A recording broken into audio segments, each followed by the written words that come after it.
La crise de 2008 a fait ressurgir les doutes sur la soutenabilité de la croissance à long terme et ressuscité le débat sur la stagnation séculaire, c'est-à-dire un enlisement dans une croissance molle, voire nulle. Dans ce cas, l'amélioration actuelle ne durera pas. Première question à se poser, la machine à créer de la croissance est-elle véritablement cassée?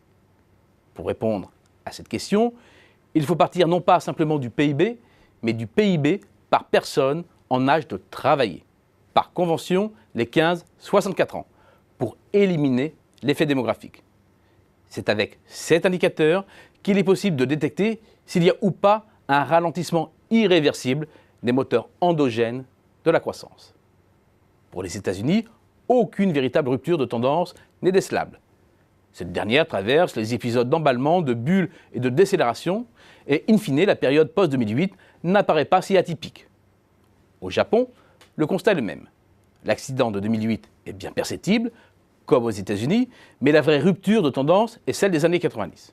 C'est encore plus vrai en Allemagne, où aucune inflexion n'est constatée. Et même pour la France, retardataire, il est bien aventureux de diagnostiquer une véritable rupture. Aucune grande cassure manifeste n'apparaît donc dans le top 4 des pays avancés, au regard de la longue période. Un constat d'autant plus remarquable lorsque l'on sait la difficulté de plus en plus grande à mesurer le volume des services nouveaux, la progression de la qualité et donc notre propension probable à sous-estimer le PIB. Alors, que s'est-il réellement passé en 2008 ? Il faut remonter aux fondamentaux de la crise, donc placer le projecteur du côté des États-Unis pour bien comprendre que c'est d'abord une purge de bilan. L'économie américaine a connu un grand cycle de montée de l'endettement à partir des années 80, alors qu'il avait été d'une grande stabilité durant les 30 années précédentes. Dans l'ordre d'apparition, les entreprises suivent les ménages. Leur endettement dérive sur longue période et atténue les effets d'accordéon du cycle financier des entreprises jusqu'en 2007. Et c'est la violente inversion de ce cycle, long à partir de 2007, ajoutée au désendettement des entreprises, qui déstabilise gravement la croissance américaine. Mais sur un délai assez court finalement, car très vite l'État va prendre le relais de la sphère privée, évitant le grand trou d'air de la demande et permettre ainsi à la croissance de se caler autour de 2%. C'est la condition pour assainir les bilans privés. C'est évidemment la grande différence avec l'Europe, qui, sous commandement allemand, s'est infligée, elle, une cure d'austérité publique sans précédent, au moment même où la demande privée faisait défaut. En bon élève, l'Allemagne annonce dès juin 2010 un plan de rigueur drastique, le plus rigoureux depuis l'après-guerre.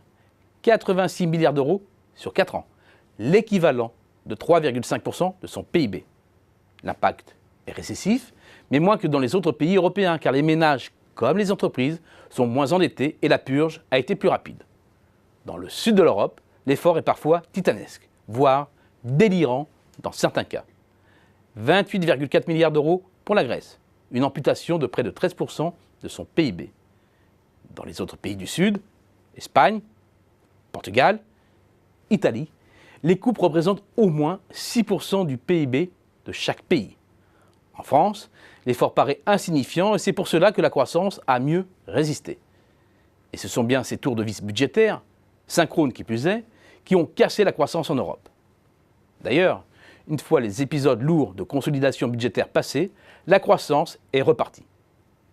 Purge des bilans privés, après une longue phase d'endettement. Erreur totale dans la conduite de la politique économique en Europe, ont un temps fait dérailler la croissance. Mais cette phase est terminée, faisant de la stagnation séculaire une théorie qui stagne.